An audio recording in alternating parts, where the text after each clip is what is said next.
I can recall as a teenager reading and enjoying the book The Scarlet Pimpernel, a fictional account of a man and his followers who helped French aristocrats escape from the French Revolution. A few years ago, I came across a book entitled The Tartan Pimpernel. It looked interesting, so I began to read it. The difference between the two books was that this story was true, and if anything, even more adventurous and entertaining. Let me begin with who wrote the story and why before I tell a relatively small part of it. The story is actually an autobiography that was written by Reverend Donald Caskey, the man nicknamed the Tartan Pimpernel. As for why he wrote it, it was so copies of the book could be sold to fund repairs for the Scots Kirk in Paris. Donald was born on the Isle of Islay in 1902. After graduating from the University of Edinburgh, his first charge as a minister was at Gretna. In 1938, he received a call to minister at the Scots Kirk in Paris. The Scots Kirk is the only Scottish Presbyterian church in France, and was established in 1885. Through the years, it has had many illustrious visitors, one of whom was the Olympic champion and missionary Eric Liddell, who famously chose to preach at the Scots Kirk rather than run on a Sunday. The book begins in June of 1940, as the German Nazis began to march towards France. Donald was told to leave France and return for his own safety to Britain. This was thought especially important as it was known that the Nazis were aware that Donald openly spoke against them. In his own words, "My Scots respect for religion and human beings had prompted me to denounce Hitler, his works, and absurd pomp from my pulpit." A young man who Donald had hoped was taking notes for his own edification during the sermons was found later to have been taking notes to turn over to the Nazis.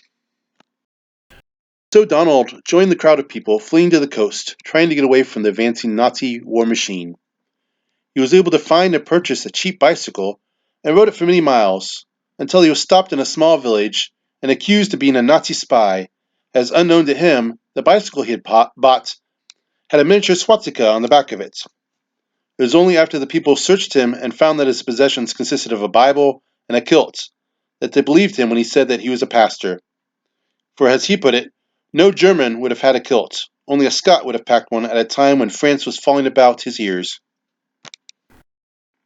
Donald finally arrived at the port of Bordeaux, only to find that the last ship had sailed. At this point he was near exhaustion, having already come under fire from the advancing Germans and being on the run for so long. Providentially, for him, he met some British soldiers also retreating from the Germans, and they were able to help him get a lift with a Jewish man who, for obvious reasons, was fleeing as well in his car. As he journeyed on, a change began to come over him. In his own words, the kindly soldiers on the run from peril, and that gentle Jewish gentleman, self-sacrificing, uncomplaining, restored to me Christian contentment.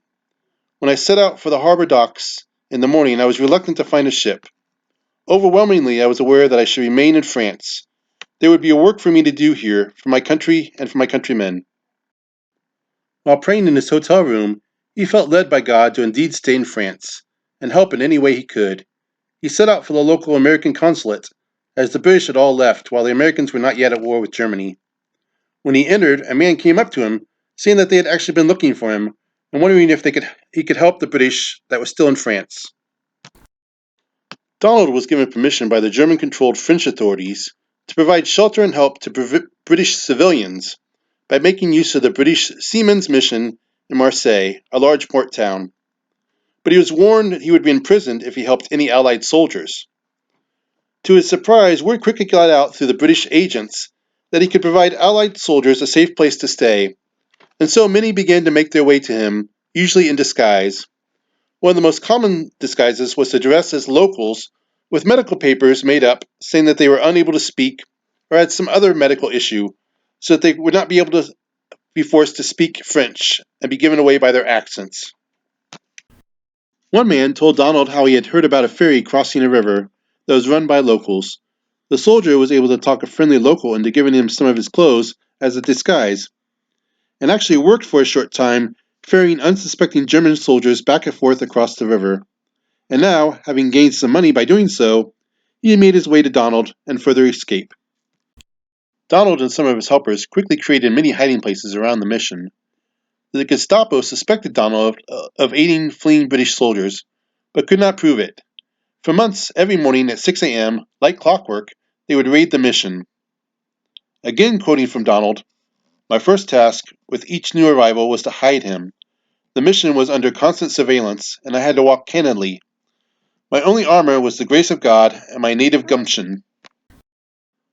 Donald would furnish each of them with a change of clothes and forge papers saying that they were non-combatant civilians, and help them to escape to Spain where they could get ships back to Britain.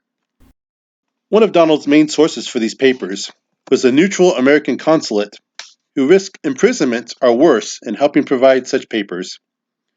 The American consul was now handling the affairs of all British civilians in the area, and if a British civilian just happened to lose or misplace his papers, the American was only too happy to provide them with new ones. At one point, 2 military doctors showed up at the mission, needing to escape that very night. While Donald was searching for new clothes, he could only find one set of underwear. Donald, writing in the third person, recorded what happened next. "I sat in the room and looked at those boys whose lifelong task was to heal bodies. They talked cheerfully. They felt at home with me. I found that it was imperative to my peace of mind that John's undershirt and shorts should be clean. He must be refitted completely. I scrutinized Dr. John intently. He was about the same size as the Padre. I fear that I deceived him. 'Excuse me, gentlemen,' I said suddenly. 'I must do a wee bit of bookwork.' Rudely leaving my guest without much ado, I darted behind the screen and, bending over the desk, wriggling in a most undignified way in an effort to make no notice, the Reverend Donald Caskey did the first quick change act of his career. And the doctors were able to leave that very night for Spain. Later, while washing his now only set of underwear, he commented that a small wardrobe takes a very long time to dry. Donald was approached by the British intelligence to gather what information he could from the various people who passed through. This he did, writing much of it down in a little book that he hid away in an old mattress. This was made even safer by the fact that he wrote in Gaelic. As he put it, he doubted that anyone in the area other than God and himself could read it. As part of the British intelligence, Donald was given various code names, one of which was the French for Donald Duck.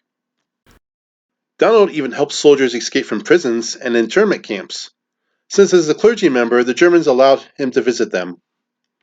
He would smuggle in tools, maps, and clothes, and even at one point a rope ladder. On another occasion, he was asked to smuggle in pills that made the British soldiers held captive appear to be extremely ill from food poisoning, so that they would be sent to the hospital. There, a doctor in on the plan ordered that the men be forced to march off the apparent food poisoning. The route that the prisoners were made to take just happened to go by the mission that Donald worked at, and the guards were persuaded to stop in for tea. While they were there, they were provided with generous supplies of alcohol. Donald was clear that it wasn't by him, until they staggered out the door without noticing that they now had fewer prisoners to guard. Eventually, Donald and the others were betrayed by a fellow British citizen who Donald correctly suspected of being a German spy. He was arrested, and there was not enough evidence to fully convict him, but he was ordered to close the Seamen's Mission and move to another city of Grenoble, where he became a pastor for the mostly aged displaced British citizens, as the Germans did not bother with the older British citizens living in France, but they were also not very well cared for. As well as serving as a minister, he began to lecture at the local university in various subjects. After a time, when it was felt safe, Donald again began to covertly help British military men to escape. Then in 1943, it seemed that his luck had finally run out, as he was arrested again, and this time condemned to death. He was saved miraculously when he asked to meet a German pastor while being detained in an internment camp.